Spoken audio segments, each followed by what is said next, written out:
अस्सलामुअलैकुम students, welcome back to math classroom. Previous lecture में हमने सेक्शन 2.4 कंप्लीट कर लिया था। सेक्शन 2.5 हमारे सिलेबस में इंक्लूड नहीं है, तो इसीलिए आज हम स्टार्ट करेंगे चैप्टर नंबर 3। चैप्टर 3 क्या है? Sequence and series. सबसे पहले डिस्कस करेंगे कि सीक्वेंस क्या होता है, किस तरह के सीक्वेंस होते हैं, सीक्वेंस हम बनाते कैसे हैं, उसके टाइप्स क्या है। चलें सेक्शन 3.1 का आगाज करते हैं और कुछ इंपॉर्टेंट डेफिनेशंस को डिस्कस करते हैं, जिसमें हमारे पास सीक्वेंस की डेफिनेशन है और हमने देखना है सीक्वेंस को जनरेट कैसे करते हैं और टाइप्स ऑफ सीक्वेंस डिस्कस करते हैं। Sequence in a set S is a function. Sequence एक ऐसा फंक्शन है जिसकी डोमेन जो है वो सेट ऑफ नेचुरल नंबर होती है और जो रेंज है वो सेट ऑफ रियल नंबर होती है। कोई भी हमारे पास एलिमेंट्स का सीक्वेंस हो, अगर उसकी जो डोमेन है वो सेट ऑफ नेचुरल नंबर हो, रेंज जो है वो सेट ऑफ रियल नंबर हो, तो उसको हम क्या कहेंगे? सीक्वेंस। ये देखिए हमारे पास एक्स कोई सेट है, एन जो है वो सेट ऑफ नेचुरल नंबर है, आर जो है वो सेट ऑफ रियल नंबर है। ऐसा फंक्शन जिसकी domain set of natural number हो और रेंज जो है वो सेट ऑफ रियल नंबर हो, उसको हम सीक्वेंस कहते हैं।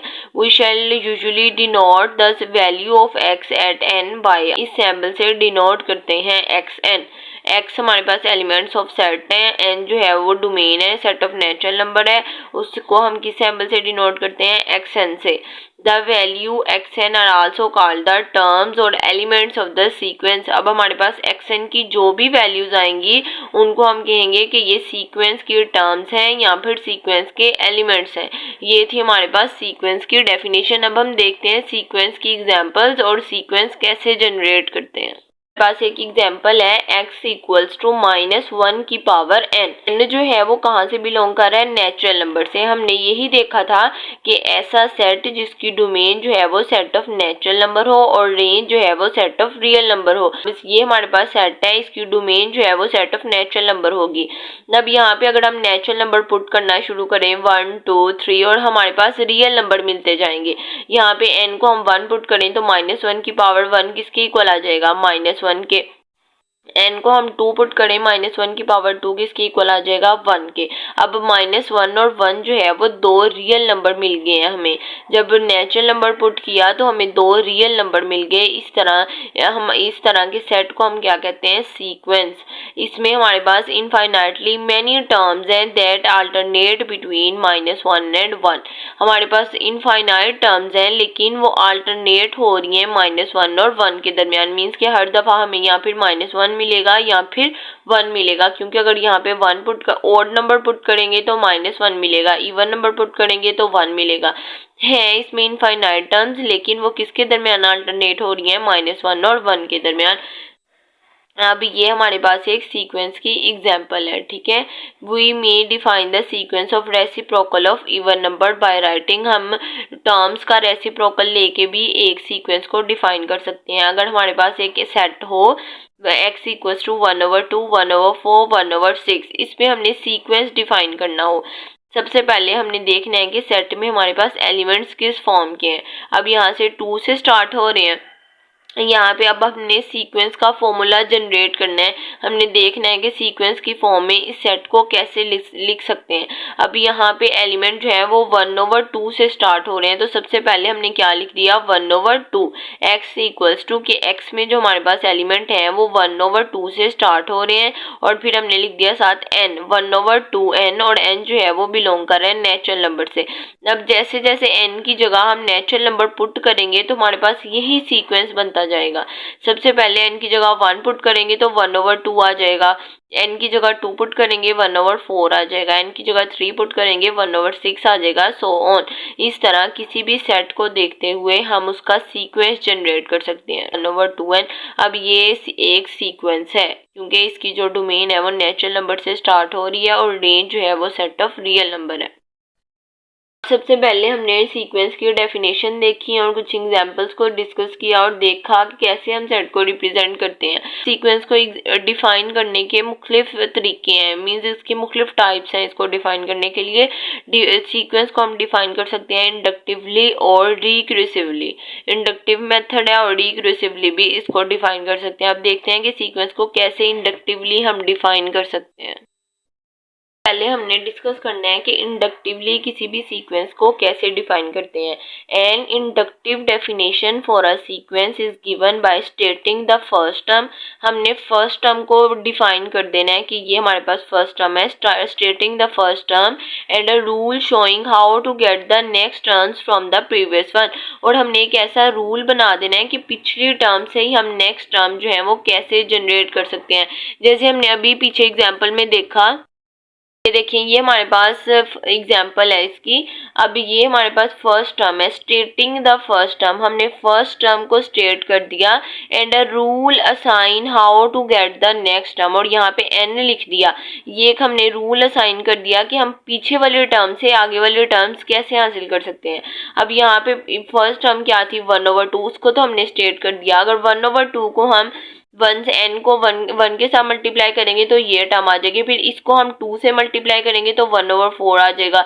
इस तरह हमने प्रीवियस टर्म से नेक्स्ट वाली टर्म डिफाइन कर दी, stating the first term and a rule assign. हमने 1/2 एन की फॉर्म में लिख दिया और हमने एक रूल असाइन कर दिया कि हमने नेक्स्ट टर्म जो है वो कैसे हासिल करनी है। ये हमारे पास कौन सा मेथड होता है, इंडक्टिव मेथड। इस तरह इंडक्टिवली हम सीक्वेंस को डिफाइन कर सकते हैं। फर्स्ट टर्म को स्टेट कर देना है और एक ऐसा रूल असाइन कर देना है कि पिछली वाली टर्म से हमें नेक्स्ट टर्म जो है वो मिलती जाए। ये हमारे पास इंडक्टिवली डिफाइंड सीक्वेंस है। ये इसका फॉर्मूला है xn+1। एन की जगह हम set of natural number put करते जाएंगे तो हमारे पास सीक्वेंस जो है वो बनता जाएगा। ठीक है, अब यहाँ पे नेक्स्ट हम देखते हैं कांस्टेंट सीक्वेंस। जो हमारी बुक में डेफिनेशन डिस्कस की हुई है हम सिर्फ उसको ब्रीफली डिस्कस करेंगे। अभी नेक्स्ट डिस्कस करते हैं कि कांस्टेंट सीक्वेंस क्या होता है। अब यहाँ पे हमने कोई भी कांस्टेंट एलिमेंट ले लिया है बी, वो कहाँ से बिलोंग कर रहा है, रियल नंबर से।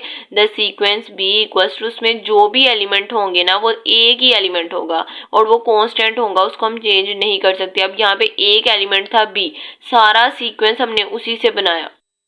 पीछे एग्जाम्पल देखिए उसमें -1 और 1 था, सारे एलिमेंट्स उसी टर्म्स के दरमियान ऑल्टरनेट हो रहे थे, इनफाइनाइटली मैनी टर्म्स थी।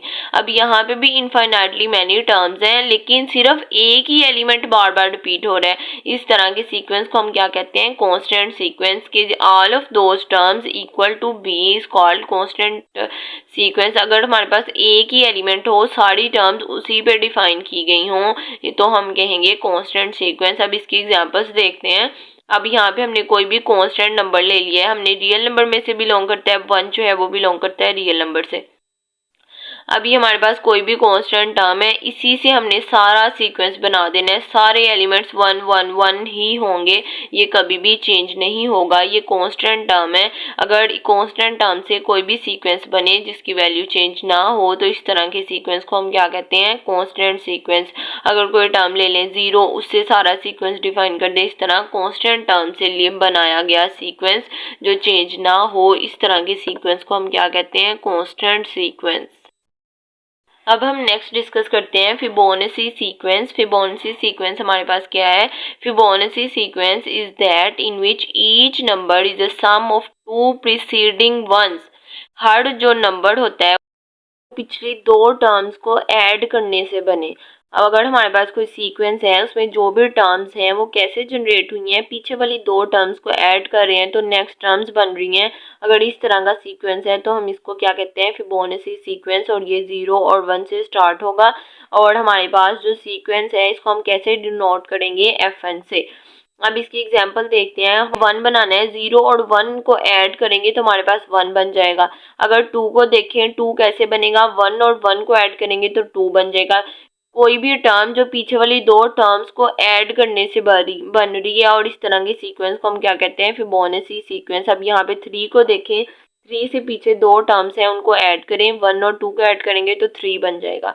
अब यहाँ पे 5 है, 3 और 2 को ऐड करेंगे तो 5 बन जाएगा। 8 है, 5 और 3 को ऐड करेंगे तो 8 बन जाएगा। सेम एज इट इज 13 से पीछे 2 टर्म्स हैं 5 और 8, इनको ऐड करें तो 13 बन जाएगा। सेम एज इट इज कोई भी टर्म जो पीछे वाली 2 टर्म्स को ऐड करने से बन रही है, और ये सारा सीक्वेंस ऐसे ही है कि हर टर्म जो है वो पीछे वाली 2 टर्म्स को ऐड करने से बन रही है। इस तरह का जो सीक्वेंस होता है इसको हम क्या कहते हैं, फिबोनाची सीक्वेंस, और इसको डिनोट करते हैं FN से। लेक्चर में हमने सेक्शन 3.1 के फर्स्ट पेज को डिस्कस किया। उसमें सारी जो मेन डेफिनेशंस थी, जो पॉइंट्स थे, उनको ब्रीफली डिस्कस किया है। फिबोनाची सीक्वेंस की डेफिनेशन ब्रीफली डिस्कस की है। नेक्स्ट लेक्चर में हम देखेंगे लिमिट ऑफ सीक्वेंस और उससे रिलेटेड थ्योरम्स को सॉल्व करेंगे। होप सो आप लोगों को अच्छे से समझ आ गई होगी। कोई भी कंफ्यूजन हो तो कमेंट सेक्शन में जरूर पूछेगा। वीडियो पसंद आई हो तो लाइक कीजिएगा। Thanks for watching. Allah Hafiz.